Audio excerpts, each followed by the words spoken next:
Hi, everyone, and welcome to Hot Off the Mess. Today is a solo episode, so you're just getting me, myself, and I. I know it's devastating, heartbreaking. But I am your host, Samantha Bush. I forgot to say that in the very beginning, but here I am. I felt like I wanted it to just, be you and I today, just back to basics, because I feel like the episodes this week have been so incredible, both Real Houses of Atlanta and Beverly Hills. And before I get into the recaps, I do just want to talk about a little bit of what's been going on in the headlines this week when it comes to Bravo.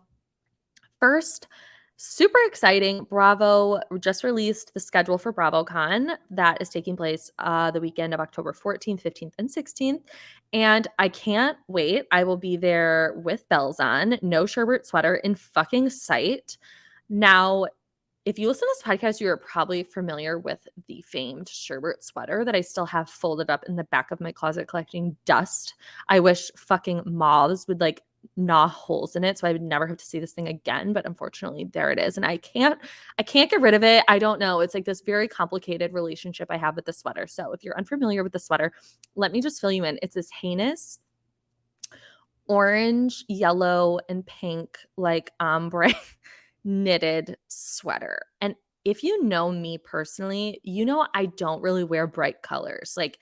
I wear a lot of navy, black, white. I love a Nene Leakes uniform, which is just a white tee. I rock it almost every single day. I love a tan. I wear a lot of subtle colors. I'll wear a light sage or a light blue or a light pink or rich fall colors. But you never will see me in a yellow or a bright pink. I'm never really ever. I don't think I own anything red, to be honest. It's just not for me. I have a super pink undertone to my skin, so it just doesn't look good. And I don't know what possessed me in the year of 2019 when I was buying clothes to wear to Bravocon that I decided to buy this sweater. And I have a little bit of resentment building towards my good friend Steve, who runs Faces by Bravo, because him and I were rooming together that trip. And this man let me walk out the door in that fucking sweater.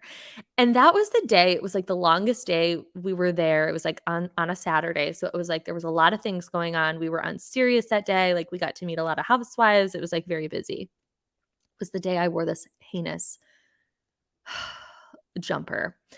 And there are pictures of me standing next to Dolores, standing next to these beautiful housewives, and I'm in this saggy orange monstrosity. And it's really so ugly. I really don't know what came over me. I don't know why I wore it. It's so not me. But people bring it up a lot on my Instagram. They'll DM me. I was given a water bottle because I started taking bar classes at Barcode. And they gave me this really cute water bottle. And she was like, I was nervous to give it to you because it kind of looks like the sherbet sweater. And I was like, I didn't even think about that, but thank you. So anyway, and what I love about this schedule, let's just get back on track here. What I love about this schedule so much when I was looking at it, what made it so different than the last Bravocon was and mind you, this is not an ad. I just have to clarify that too. I'm just really excited. Is that there's a ton of different panels. So before it was really mainly just the shows. They were the big headliners. So it was you would see the New Jersey girls, or you would see the Atlanta girls, or the Beverly Hills girls. And it was you could maybe go see this Melissa Gorga and Giselle Bryant talking. You know what I mean?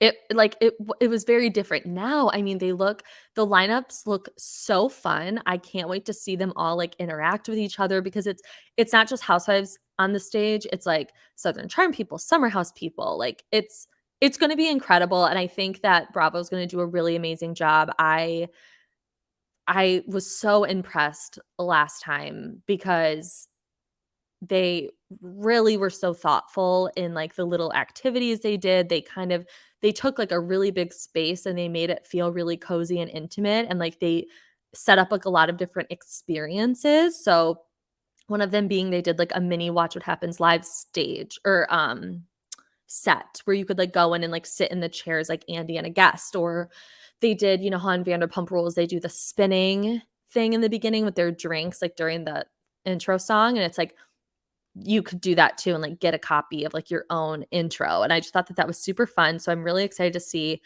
um you know what they have going on, because there's going to be so much. Anyway, so there's that. So definitely they still have tickets on sale. So go to their website, bravotv.com, and get your tickets. And it's going to be amazing. And I can't wait to see everybody there. Also in other Bravo news, Jennifer Lawrence was in, she's doing like a press tour. She's coming back. I'm actually really excited about her being back in, you know, the limelight, if you will, because she did kind of take a break. I think for a while she was like very, very oversaturated and fell prey to the whole cool girl shtick that a lot of celebs like to do, where really bothered me this week at the Emmys. A lot of a lot of the stars were like, "Oh, I'd much rather be home in bed with pizza." It's like, "No, you fucking wouldn't. You're nominated for an Emmy. Shut the fuck up." Like, I hate that stuff. Like, just be yourself, be excited you're there, you know, be into the fact that you're a celebrity. Stop trying to be relatable, because at the end of the day, you're not. So anyway, Jennifer Lawrence used to be that person. I think she kind of took a break, and you know, I'm glad she's back. I think she's a terrific actress, a star, and absolutely gorgeous. But she's also a crazy Housewives fan. She loves Real Housewives and Bravo. And in this press tour, she called Erica Jane evil and advised her to get a publicist. And I have been waiting for Erica to respond. Like, I haven't seen anything online of Erica doing a tweet, subtweet, even an Instagram story, nothing about this. So she was on Watch What Happens Live on Wednesday night after the episode. And unfortunately, she was on with Michael Rappaport, who I find to be so scary. And whenever I see that he like likes or comments on any of my stuff, I always get like really nervous. Because he's just like that kind of personality. Anyway, so she responded last night on Watch What Happens Live, and she said that if Jennifer Lawrence was around these women on this show and had to film and like do all of this, that her true colors would also come out. Like the mask would fall, basically. And it was like, she said it with a straight fucking face. And I gotta be honest, I got a little bit of a chill, because Erica is chilling just in general. She's very much like, you know, the ice queen. So yeah. She also gave some reunion tea this week on Watch What Happens Live. She said that her and Andy were talking about it, that there was no group hug at the end. No one hugged anybody. They just all walked off the set separately. There was no group picture, which they always do at the end, which I love to dissect the body language every single time, because they did one. I remember there was the one for New Jersey, and like Marge, I think it was like Marge and Teresa, or it was like Dolores and Jennifer. One of them like would not touch the other one. Like their arms were just down. And I love that. Eric also said that family dynamics kind of blew up. A lot of things were said. A lot of things, you know, came to light. And a lot of shit went down, basically. So, without further ado, let's get into the Real Housewives of Atlanta. It was the first part reunion. I have to tell you, Andy Cohen loves no one more than he loves the Atlanta women. Like, he is so footloose and fancy free when he bounces in to these rooms. Like, I never see him do this with anybody else. Like, he is excited. He's ready to go. He's doing the ba ba ba, like the thing Sanya does. Like, he loves them. He cherishes them. He even is like, Marlo, like, this is the Marlo that I know. With Candy, he walks in and he's like, legs and hips. And like, he's just fucking excited. And that makes me so excited. And honestly, no one does a reunion like the women of Atlanta. Like, so here are my top looks. So number one, I have to say Kenya Summermore. Kenya is so striking. And what I really want to drive this point home to everyone listening is these women really look like this in real life. These women are beautiful. I know that, like, you probably get that from the show, but, like, in real life, for example, at Bravocon, like, breathtaking. When Kenya Moore walked on the stage of Bravocon last time, my jaw fell to the floor. And so her walking in with this Renaissance hair, like, her boobs, her bosom could save a nation. I gotta be 100% honest. I couldn't stop staring at her breasts. And I think that she would like it that way. Like, I think she would love that. Also, Sheree is coming in at my number 2, just a classic Sheree look. I find Sheree to be absolutely gorgeous. Her body is sick. Her arms, I'm sorry, Michelle Obama, but she takes the cake here. Number 3, I say Marlo. In my opinion, Marlo never misses because there's such a thoughtful it's like thoughtfully executed. Like, she's got a mood, this bitch has a mood board. She's got a mood board. She does trial runs. I'm sure, like, she really, really takes time to putting a look together. So that's why she's my number 3. She is actually one of my top favorite reunion looks of all time when she was in this, like, light Eastery purple tulle type of dress, like, a few seasons ago. It was so fucking stunning. Number 4, Candy. She's glowing. And what I love about Candy is that she commits to the silhouette. Like, she knows what works on her body. It's very Sofia Vergara, where they just wear the same silhouette over and over and over again, but it always looks good. So I can't even be mad. Drew is giving coral reef. I'm not sure what the spikes are doing, but she's absolutely gorgeous. And Sanya, I have to say, I hate this look. Hate, hate, hate. She looks like an ice skater, and I found it to be horrible. And I think she's a beautiful woman, and someone did her dirty. Someone on her team hates her and said that this was okay, because let me tell you, it's not okay. It's like a one side. It looked like 2 different dresses just sewn together. It was bad. Anyway, so that's what I have to say about their looks.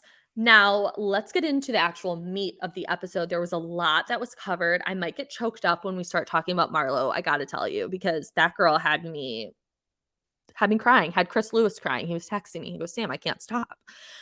And okay, one thing to know about me is I'm a crier. This is also something I didn't know about myself until recently, because, like, my boyfriend likes to say, 90% of, like, I'm self-aware like 90%. And he goes, "But that 10% is like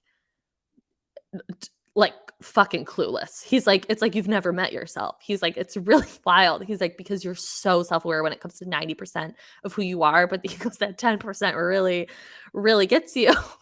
And I'm like, "No, I know." Because, for example, I thought I was type A my entire life. Just discovered a few months ago I'm type B. I think I talked about it on this podcast. Not really sure if I did, but I really came to this conclusion because then I met people that are really type A, and I'm like, "Oh, I'm nothing like that." Like, that's fucking crazy. And another thing that I discovered recently is that I am a crier. I like to pretend I'm not. I like tell people I'm not a crier. I tell people I'm not emotional. Guys, I'm a fucking mess. I teared up thinking about Oprah the other day. Nothing happened. I wasn't even watching the Emmys when this happened. I was simply working and just thought about her and started teared up. I couldn't help myself. It's really, it's real. I'm a fucking mess. I cried this morning. I'm all over the place. Anyways, let's get into it and stop talking about me. We have to talk about who the bone collector is, because I feel like I feel like there's something missing here. I don't think the bone collector is Drew. I just don't. I don't think she's a bone collector. I think maybe she was before we met Sanya, but I think Sanya is taking the bone collector crown. I mean, no one will. Let's see. Let me rephrase. Sheree is the queen bone collector, and Sanya is the princess, and Drew is like the duchess of bone collecting. They're all doing it, but they do it in a different way than one another. But Sheree is obviously the best. And something that was really making me laugh during the entire episode, and they kind of kept playing it up a little bit, which I really enjoyed, was the birds chirping. I couldn't take it. Every time it happened, it gave me a giggle. It was a lightness. I mean, even when Kenya was talking to Marlo, like you could hear the birds in the background chirping. It was very Rainforest Cafe. The whole episode, it was just it was so funny. I just thought of T'Challa the whole time. May he rest. If you don't remember who that is, it's Monique's bird who passed, unfortunately. And, T'Challa walked so these parakeets could run, and God bless them. We finally get into the Sanya and Drew feud, which I really appreciated this insight because I didn't really get what the problem was for like most of the season. I was like, what is the real issue here? And I really, really appreciated Sanya explaining her side of the story because she explained it in such a way where I found it like really helpful. I found it refreshing. Because I see this happen with a lot of housewives is like a housewife brings another woman on and then they become enemies. And I've never really understood that. And then Sanya was like, no, no, no, like let me explain this. So this is kind of what she said, like the gist basically is that she loved Drew. She's like, this is the Drew I thought I knew. This is who I thought I was friends with. And she goes, but then you become this other person and you say like all these things that you don't like about the other women. But she's like, but I'm watching you. And it's like, but that's you. Like you're the one doing it. So I think the cameras really bring out maybe a different side of Drew than Sanya was ever used to. And that was probably very jarring and shocking for her. I mean, we saw this kind of with Ashley and Candace in Potomac. She brought her on. They're no longer friends, or, they were enemies for a long time. We see it a lot. And I really just appreciated that because I feel like I was like, I just don't get what the problem is. Like, what is the issue? And Sanya she didn't fully break the fourth wall, but I feel like she, at least, put in a window in the wall. Like you could kind of understand like what she was getting at the whole time. And when she said that that Drew will only be able, and this is her words, only be able to accomplish mediocrity at best, I screamed. I screamed because that is so fucked up. It's so mean. If someone said that to me, I'm laughing because it's so horrible. But that's why I watch Housewives because I could never like live in this world ever. People ask, that's always like one of the questions people ask is like, if you could be on any show on Bravo, what would you do? And I'm like, nothing, none of it. I would never, ever, ever, ever do this. But yeah, if someone ever said to me, you'll only accomplish mediocrity at best, I would drill myself into the ground. Like I would be a puddle. But that is why I'm not doing this and they are. And Sanya, I mean, those are fighting words. And I loved it because it's like, you're not going to come at a woman who has multiple gold medals from the fucking Olympics when it's like, Drew, I mean, she wasn't in like an Oscar winning film. She hasn't been, it, it, we have to be serious here. She was in Step Up. Like, okay. Anyway. One thing that I found really funny, and it's so Sheree, and it's so Housewives, and this is something that I love, is that the doubling down and not paying people is a really wild choice. And Sheree really was going there. She was like, listen, why would I pay someone if I don't like the work they do? And Andy is looking at her like, Sheree, that is not how this works. Like, you have to pay people despite you not liking the work they do. And so when Kenya was trying to explain to Sheree this whole situation, Andy was just smirking from ear to ear like the whole time because he finds this shit so entertaining. I'm telling you, he loves the Atlanta women more than anybody else. Because there's also such like a lightness to them, even when it's really heavy. Like they are able to giggle. And I mean, the shade that Kenya threw at Sheree when she was like, you know, I don't really go for looks. And Kenya, so fast. I mean, like these women are so quick. Just goes, yeah, we all have met Bob. I was like, oh my fucking God, I die for them. I do. Like this is why this franchise is usually the number one in ratings and also the reason why I fell in love with Housewives. Like this is why. Because that would never fucking happen on another show. And the fact that Sheree laughed about it, could you imagine if that was Beverly Hills? That would be next season's storyline. That they would never ever let that go. Like if you said Tom, if Erica was like, yeah, I don't really go for looks, and someone was like, yeah, we've seen Tom, I don't think Erica would take that well, despite the fact that he is literally putting her through legal hell with all the stuff going on. So that really got me good. And this idea that she's dating this guy, Martell, from, a different reality show, he doesn't sound like a good guy. As Patty Stanger would say, she doesn't have a good picker. She just doesn't. And I don't think they're going to be serious. I really don't. I hope she's not just doing this to like have a storyline for next season, because I think Sheree deserves a king, despite the fact that she's selling wrinkled t-shirts for $142 with emojis on them. I mean, it's questionable, but it is who she is. And Andy was like, listen, you had the fashions. There was a fashion show with fashions, and we should all be proud of her for that. So let's talk about Marlo, because this was really heartbreaking, devastating, really emotional, very raw.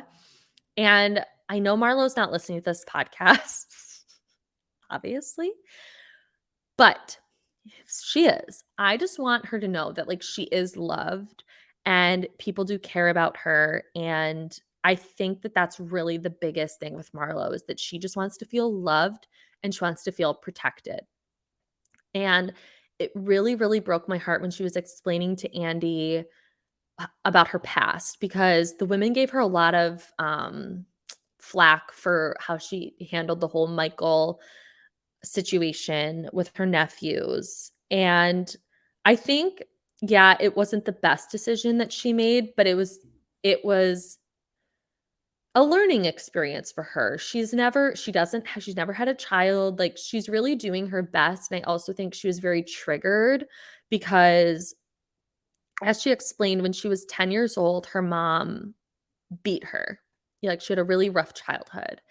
And she told her brother that she was, I think like going to school or it was something like that. And she packed her bags and she ran away from home. And I think seeing her nephews change their behavior after they got off the phone with their mom, who they have a very complicated relationship with, I think that triggered something inside of her. And she probably was like, I want to get rid of them before they can get rid of me, in a sense. Like she didn't know what to do. And I feel like in that moment, I wish that she had friends to lean on that could have maybe helped her. And maybe she didn't feel comfortable coming to the other woman with that, but I don't know. But the story that she told about going to 5 foster homes from the ages of like 10 to 18 was really devastating. And she was getting really emotional and so sad. And she's like, her biggest insecurity is feeling like she doesn't belong, and people not allowing her to run in certain circles because of her past and because of her childhood and things that she's gone through. And when she went around and gave all the women their flowers, like I was a wreck. I could cry right now. It was so emotional. She was like, I never thought that I'd be sitting here. She looked at Andy. She was like, with a media mogul, and then Sheree, the woman that started this franchise, and then Kenya's Miss America, a Grammy winner, Candy, like a gold medalist. Like these women are fucking accomplished women. And she feels like she doesn't belong there. And so when anyone reminds her of that, I think that really breaks her heart, and she goes for the jugular and says fucked up shit. And it's not right, but I think her explaining that and that vulnerability really was really nice. And I wish Kenya maybe gave her a little bit more grace in that moment. So yeah, I can't wait for next the next episode, the next reunion. It will be great. Um, I love these women. I really, really do. And yeah. Okay, guys, let's get into Real Housewives of Beverly Hills. Let me start by saying this was the best episode I've seen come from Beverly Hills in a long, long time. And I'm not saying that the other episodes aren't good, or that last season, for example, wasn't incredible, because I think it was. Last season was truly must-watch TV. I sat on the fucking couch every week at Wednesday. I had my special little dinner that I would make for myself. Like, it was like my fucking night. So, with that said, what I loved about this episode so much was that everyone was fucking working. Everyone was clocked in. Everyone was ready to go, except Cherie. I don't understand what's going on there. She literally contributes nothing to the group. But anyway, let's stay to the positive, Sam. Stay to the positive. It was so dynamic. Like, this episode, like, everyone was, there was like alliances are shifting, being put to the side. Things, are kind of melting down. Facades are falling.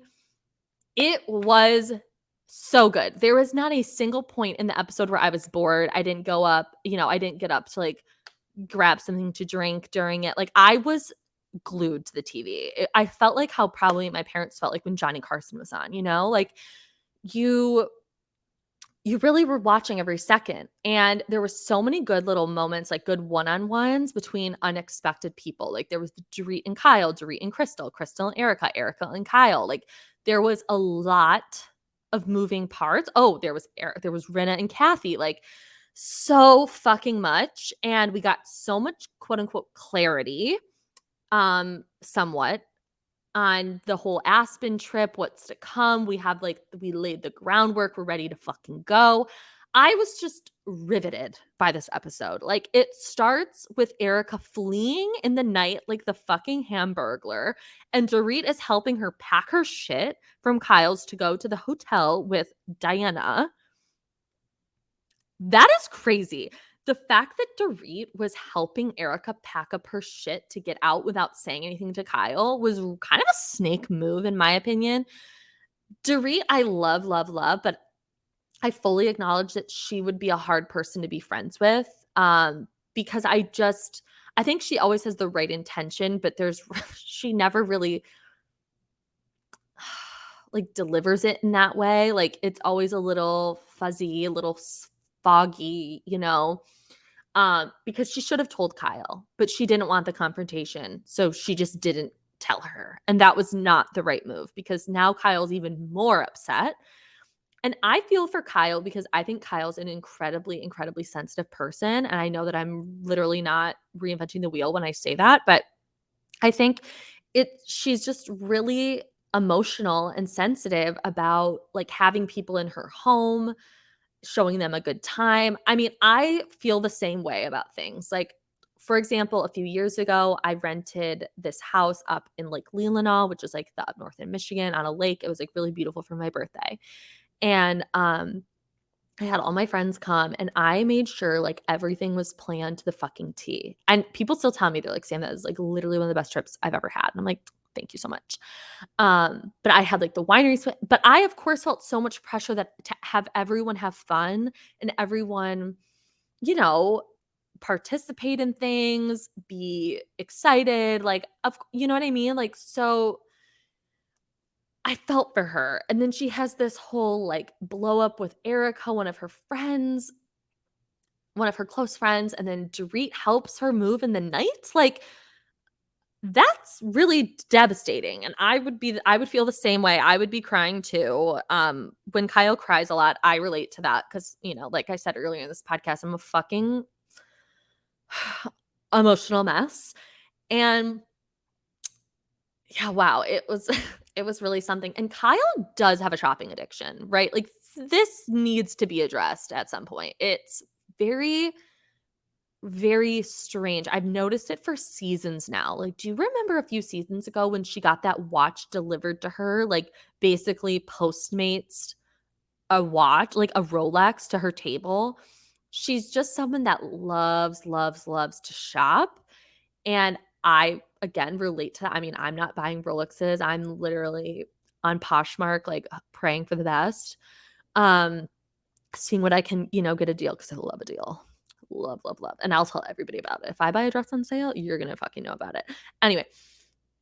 And so it's really kind of funny watching her like shop because all of these women obviously have so much money, but even they acknowledge that Kyle loves to buy shit. They're like, Crystal was like, you really love to buy. And Sutton was like, yeah, she's a shopper. Like, that's why this woman had a fucking store. Do you think she was selling anything? No, it was literally just for herself because she's always buying a ton of things. And I just find that to be really, I wonder what's really going on there because I feel like in the very early seasons, she wasn't like that, but now that Mauricio obviously is making, like, way more money than he ever has, I feel like, she's I don't know. I don't wanna psychoanalyze, but you get what I'm saying. And they're all kind of hanging out at the store, and then meanwhile well, first, let me just say they all go to I'm, like, getting ahead of myself here because it's just, like, so much happened. Like, normally, it's like, okay, like, this, whatever. But this is, like, every fucking scene was, like, something was going down. So, the girls minus Diana, Erica, and Dorit all go to this, like, coffee shop, and they're all sitting there, and they get the news that Erica's case was dismissed in Chicago.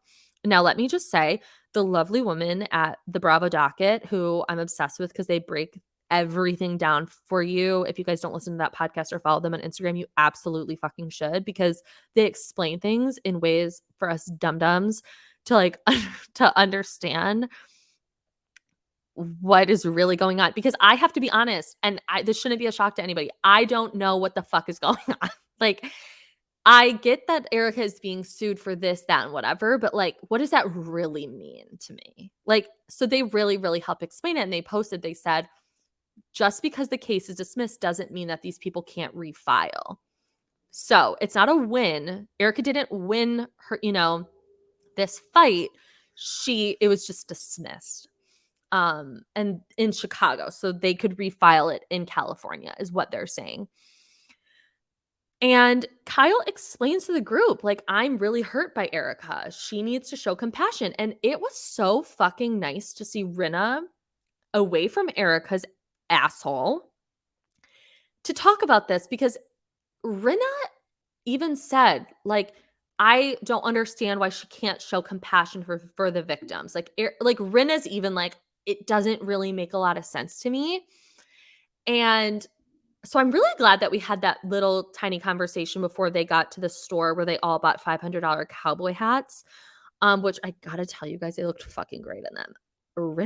Rinna's head holds a cowboy hat so beautifully.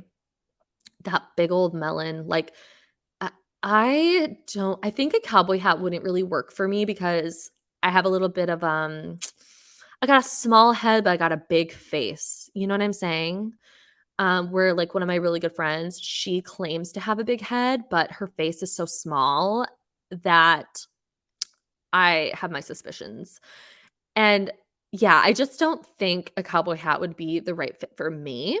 But I'm sure that hat maker would come up with something very beautiful for my little tiny head, big face situation. And they're all like having a good time. They really are. They are enjoying themselves. It was interesting to see Kyle away from most of the, of the other half of the Fox Force, whatever they want to call themselves. I want to know where that name comes from because it's fucking stupid. Um, because she had to latch on to a different group. She had to make nice with the other group, with the Sutton and Crystal and Garcelle. And I just found that to be a very interesting change in dynamic. And she's wondering, like, where is Dorit? Where is my friend? Where is my bestie? Because I do think out of all of these women, Kyle and Dorit are the closest. Because their husbands are best friends or really good friends at least. And they have a real friendship.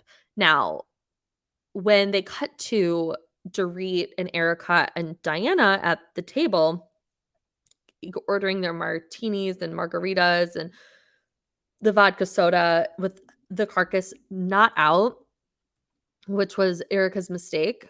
They act like they act like this is the most complicated drink in history. It's literally lemons and vodka. Like, why is this so hard to understand? When Dorit was like, "Yeah, PK can't even get my drink right," it's like, okay, well, that's really weird because it seems pretty simple to me. Anyways, I like that Erica acknowledged that Kyle and Dorit really do have this real friendship. And she was like, no, like, you guys need to make this right. Like, this does bum me out that you guys are fighting, but also, like, the fact that no one has even said a word to me about my case being dismissed. It's like, I think Erica is under so much fucking pressure that it's truly a survival tactic for her. She can't think about anything else. And that is really what she got to the bottom of this episode, that I don't necessarily obviously agree with everything that she does and says. I don't think she handles herself in a manner that's appropriate a lot of times when it comes to the situation. But I do think that, she has a point. Like, what do they fucking want from her? Because I am sure that her lawyers are advising her to not say anything, don't give the earrings back, be fucking quiet. Like, because it's not just one lawsuit. There's so many coming for her that I kind of understand where she's coming from. And I found that very enlightening, because she was like, I can't think about anybody else right now. Like, I'm trying to fucking get through this. I'm trying to put one foot in front of the other. And if that makes me come across cold, it is literally what I have to do this. And again, I like that Kyle was basically like, I don't agree with that totally, but I have to respect that because you are my friend. That was like later on in the episode, which we'll get to that. But yeah, I just thought that that was really, really interesting. And I didn't totally disagree with her, which was a strange feeling, because I've basically been disagreeing with her for like a year and a half. Yeah, because I've never really liked Erica. But anyway, then the women go to this like saloon or somewhere. I couldn't ever figure out like where these women were going or what they were doing. They just seemed to be in like some, dark dungeon hat maker welder facility that happened to have a bar. And let me just say, I know we love Kathy Hilton. Okay. She makes us laugh. She's quirky. She's all of these things, but subtle she is not.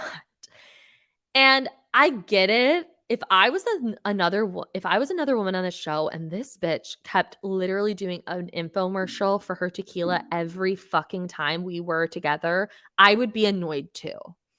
And I think a lot of the frustration, honestly, probably comes from behind the scenes, because if you guys remember, Kathy didn't agree to sign on for a while to the show to come back. Like, she wanted a bigger paycheck. There was a big, remember what do people call it? The hullabaloo or the hubbabaloo or something, about her not coming back. So then for her to finally make a return, to finally agree to film, and you're like, guys, look at my tequila. It's delicious. It's what I am working on. It's like, what the fuck? Shut up. I'd be like, can you just engage with the group naturally, because you sound crazy? So then when she looked at everybody and said, guys, did you know that they have my tequila here? It's like, yeah, you just gave it to them. I did agree with Rinna. I'm sorry. It's unpopular opinion alert. I agreed with Rinna. I'd be like, do you think we're stupid? Like, I understand that we've been to 40 Rinna beauty parties. We've been to the Rinna Rosé. Like, I get that, but that's a moment. Those are parties. She's not doing, standing there with the bottle. Like, she's on HSN. I got it. But what Rinna, when Rinna said, basically ignored Kathy and said, we're not doing that, Kath. Like, we're not drinking that. Because also, like, is it even good? I don't know. Fun fact, Kathy's team did email me and they wanted to send me a bottle of her tequila, and I ignored it because Not because, like, I don't wanna support Kathy, but I also just don't want a bottle of tequila because I'm not gonna drink it. Anyway, I ignore a lot of emails. I really need to be better at that. I don't know what that says about me, but, um, yeah, what was I saying? Oh, yeah. Rinna ordering my friend, quote, unquote, "my friend Kendall Jenner's 818 tequila" was so fucking petty, and I was living for it because the drama that ensued was delicious. Delectable. I couldn't get enough. I was like, "Fuck yes, this is the petty drama I live for, people. This is what I want from them. I don't want the heaviness. I don't. I'm so tired. I'm tired of the heaviness. I want them to fight about tequila and to watch Kathy slowly unravel in that saloon over Rinna not ordering the tequila and then somehow making it Kyle's problem and being like, Kyle's not defending me. I was like, wait a minute, Kath. Like, what is Kyle supposed to do? What do you want from her? Kyle, to me, is sometimes put in a really hard position. And I get that they're sisters. And I've obviously talked about this on the podcast where I think with Kim, she kind of like really put Kim's business out there in like a really not cool way. But yeah, wow, it was really something, and then to hear Kathy, like, mimic Lisa Rinna's voice, like, "My friend, Kendall Jenner's 818" I died laughing because it was just like, these fucking women are so ridiculous, and I loved it so fucking much, and then in another crazy scene, turn of events, Dorit and Kyle start going at it. They're getting into it. Kyle hangs up on her FaceTime call. Dorit's like, "Oh fuck," like she's mad at me. And Erica's like, "Go, this is your friend." And she's like, "No, this is crazy." And then they get to the house and then they just start fighting. And Dorit is like, "Kyle, please." And Kyle unleashes on her, like dumps all of her fucking problems onto Dorit. Mauricio somehow comes out of the fucking woodwork. I don't know where he was hiding, but suddenly he's there and he's telling the women to calm down and to be like, you guys love each other. Guys love to do this. When girls are fighting, men love to jump in and be like, you guys love each other. It's like, can you get the fuck away from us? Like, we're talking right now. But he tried to like get them to calm down, patch things up, try to make the trip fun. Kyle's truly was literally how I was this morning, like uncontrollably sobbing. And she just needed a sec. She needed a sec. She wasn't gonna go to the dinner at this street. Again, another dungeon. Um, and they all go to this dungeon, this like basement bar. Um, and they're all hanging out, all taking it, they're all drinking. They all got their little hats on. They're all, looking fun and cute and spunky.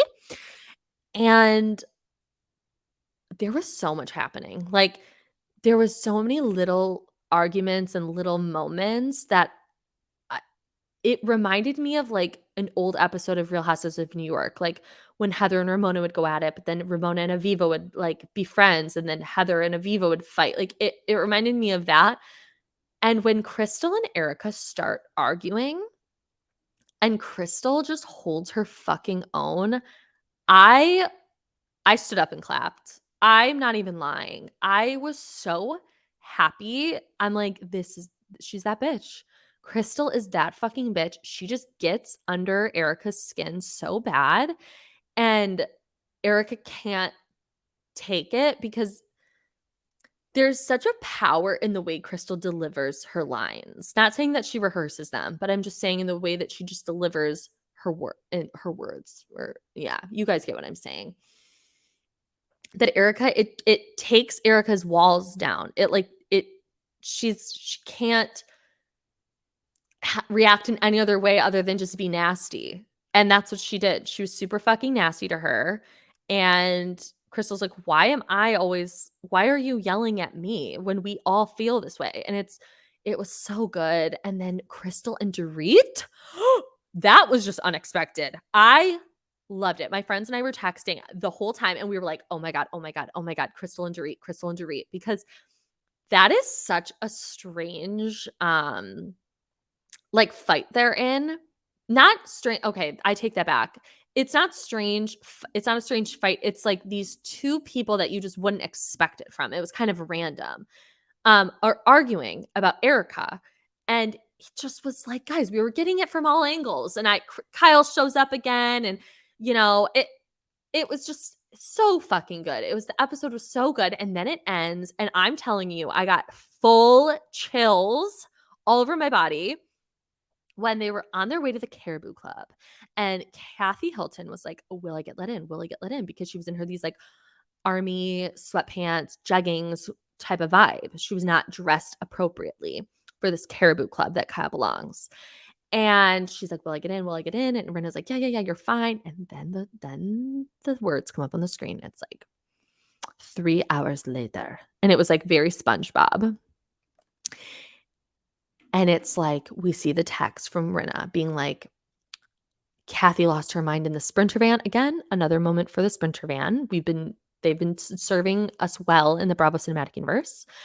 And then we get about how she went off about Kyle and said nasty shit about her sister. And like that flashes on the screen. And then all of a sudden, then you see the text from Kathy, and it's like, I'm staying silent. Silence is golden, or like something like that about being quiet, like not talking about what had happened. And you fucking know that that's coming because of for the trailer. You know that Rinna tells Kathy, like, you said stuff about Kyle and you need to talk about it. Like, I can't go on with this like secret. It was so dramatic. I can't wait to watch the episode again. I've already watched it 2 or 3 times, maybe 2.5 times. So I can't wait to like sit down and watch it all the way through again without any interruptions. Because it was just so good. Like the text message is so damning. And to hear then Erica and Andy Cohen be like, yeah, the family dynamics, like really like things went fucking down with them. So it's like, whoa, like what did Kathy say on that van? I pray to God, and I know that they're not going to be mic'd, but I wish that they were. I wish that there was a mic. Someone accidentally left it on in the van. I want someone to have voice memoed it. You know, Heather Dubrow would have. Heather Dubrow would have got that phone out and recorded the whole fucking thing because she's a fucking professional. But maybe the things she was saying were really that nasty.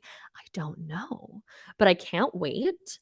And again, 10 out of 10 episode for Real Housewives of Beverly Hills. I would give the Atlanta reunion a 7.5 out of 10, but their 7.5 is like an orange, like is any other franchise's 10. You know what I'm saying?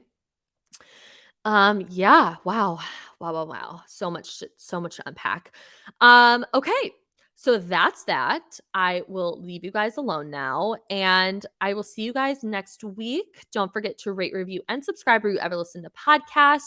And please leave a positive review. Don't talk about my voice. It's just not kind. And yeah, love you all. And I will see you guys later. Bye.